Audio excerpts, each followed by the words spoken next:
LOL take two. LOL take two. LOL take two. Now listen.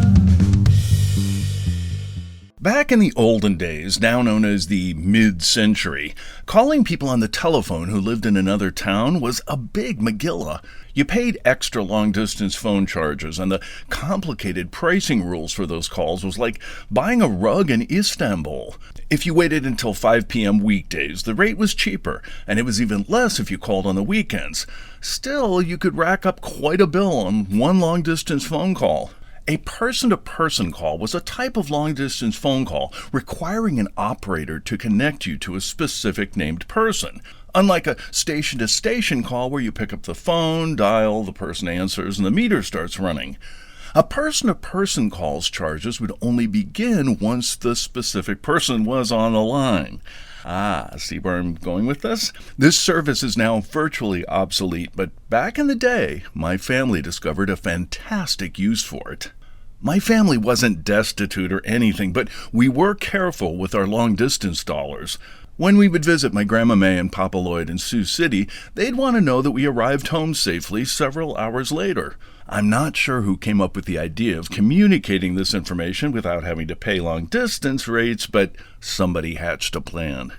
This web of deception all started on our way home from visiting Kearney, Nebraska, that bustling metropolis home to 2 microbreweries, a classic car collection, and the Mormon Trail, aka the Donnie and Marie Expressway. When we arrived home safely from our road trip, my mom would make a person-to-person call to my grandparents asking to speak to Hilda Kearney. Obviously, her last name Kearney came from our recent trip to Nebraska. I'm not sure where they pulled the first name Hilda from. My grandparents would pick up the phone, the operator would ask for Hilda Kearney, and my grandfather would get such pleasure from milking the whole situation, saying, "Well, no, let me see. Hilda was just here. May, do you know where Hilda went?" The elusive Hilda Kearney never did pick up the phone because, well, she didn't exist. But my grandparents would know we arrived safely, all the while not spending 1 penny on a long-distance call. Mission accomplished! It was my family's own little underground railroad of phone company fraud. Our system wasn't without hiccups, however. One time my Uncle Tom, who was then a precocious teenager, picked up the phone and said, "Hilda who? There is no such person as Hilda Kearney. Who is this?"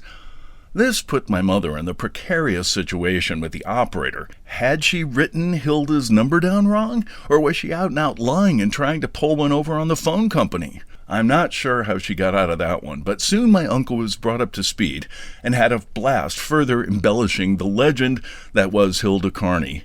She was at hair appointments, lunches, and an occasional night out with her imaginary girlfriends.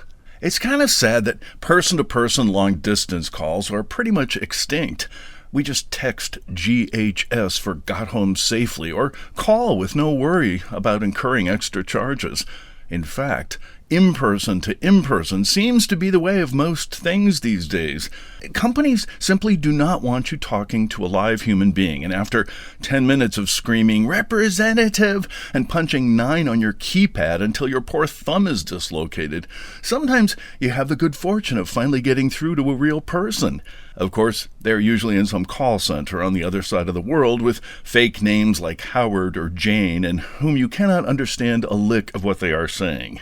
Websites even want you to communicate with silly chatbots that have been given ridiculous names like Hostinger's Cody, Anthropic's Claude, or Samsung's Bixby, all designed to keep you from communicating with a real person in any way, shape, or form. I want a chatbot named Hilda Kearney, damn it. I think it's fair to say that we're getting further and further from person-to-person interactions in so many other things as well. Apparently, dating is instigated mostly online these days. No more introductions from friends or families. Well, he's a little wacky, but he has a good job, and you really might like him. No more catching an attractive stranger's eye across a bar or in a social situation. You go straight from sending them photos of your naked junk and hope they take the bait. Soon they'll figure out a way to replace the actual getting naked part with chatbots or avatars. Hilda, I'd like you to meet Bixby. Have a good time bumping virtual uglies. I know, a mere 5 years ago, half a decade ago, can you believe it? We were grateful to not have to leave our houses because of the pandemic. But it seems like we got too used to it, and now so much more is virtual and not in person. Ordering groceries, takeout delivery, book clubs. Health insurance companies are even pushing virtual doctor's visits because they cost so much less. How are you supposed to get a prostate exam on a teledoc call? Do it yourself? Trust me, I do get the cost savings, and let's face it, there's a lot to be said for not having to shower, brush your teeth, or even wear pants while still virtually getting your business done. Oh my God, I was at our local Trader Joe's the other day that I've been going to for 30 plus years.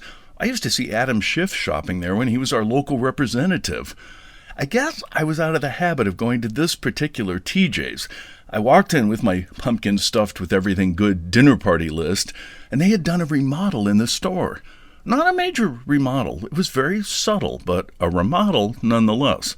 Aisles were mostly in the same place, but not really. Same with the food. It was so bizarre, and I must have looked like some bewildered old senior because some helpful TJ employee stopped her arranging the spanakopita and said to me, "Sir, are you okay?" I said, "Oh my God, you remodeled, right? I feel like I'm in an episode of the Twilight Zone."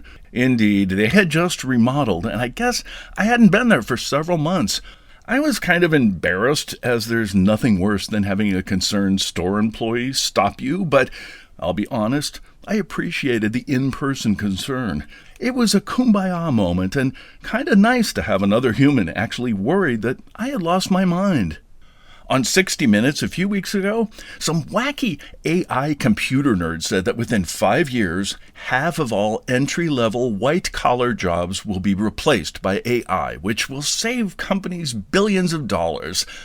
That's all well and good, except if everybody's out of work, it doesn't matter how much money you're saving if nobody has a job and money to buy your products. Who's going to have money to spend if they're sitting at home conversing with Cody and Bixby, the 3 billionaires who are left standing? And what, Bixby is now going to be arranging the spanakopita at Trader Joe's? I don't think so. A little over a year ago, I took a class about how to further utilize these 6 seasons of podcast episodes I have created. Okay, full disclosure, the class was online and not in person, and the instructor was a real person, I think. It was suggested that I put together live readings of episodes as a way to further get my material out there. I thought, why would anyone want to do that when anywhere in the world they can listen for free? I thought it might be fun, but didn't even know how I would begin to do it, so I set the task aside. After the election and the last year of absolute insanity, the possibility of live readings reared its annoying head again. And this time I thought, why the hell not? I got myself a booking at the place where my mom lives. I curated 4 episodes that I thought would be funny and also perhaps a bit touching. I had not been on a stage for at least a decade. I'd been on a lot of TV and commercial sets, yes, but it's a totally different thing than having a whole audience of people staring back at you, basically saying, "Entertain us." The morning of the performance, I was terrified, let me tell you. You see, the 12 plus hours of podcast material I've created has all been written, performed, and edited in a vacuum, without an audience. Yes, I've had great feedback over the years, but I had no idea how these would play in person. And my worst fear? What if nobody shows up to be in the audience? Well, God love my mom and the place she lives. It was jam-packed with people spilling out into the adjoining kitchen and main fireplace area. I read my 4 podcast episodes, interspersed with witty and amusing banter, and there was laughter and even a few tears during one of the pieces. And it was glorious, let me tell you. I have done more in-person readings since then and created 4 new programs of different episodes, and even with different audiences, the reception has been the same. I think I may be onto something here, as there's this sort of primal thing I'm finding with audiences. It goes from being this presentational thing to being very personal, like we're sitting around a campfire or at a drag story hour without the wig. They all lean in, listen, and I tell them stories. At the last gig I had, the terrific audience started an impromptu Q&A at the end. I felt just like Carol Burnett. The person-to-person connection is alive and well in these readings, and I plan on doing more and more of them. as the march towards getting rid of person-to-person interactions continues unabated. Like the fossil from the mid-century that I am, I will rebel with all my might. I think somewhere Hilda Carney would be proud. LOL take two. LOL take two. LOL take two. Ba ba ba ba ba bum.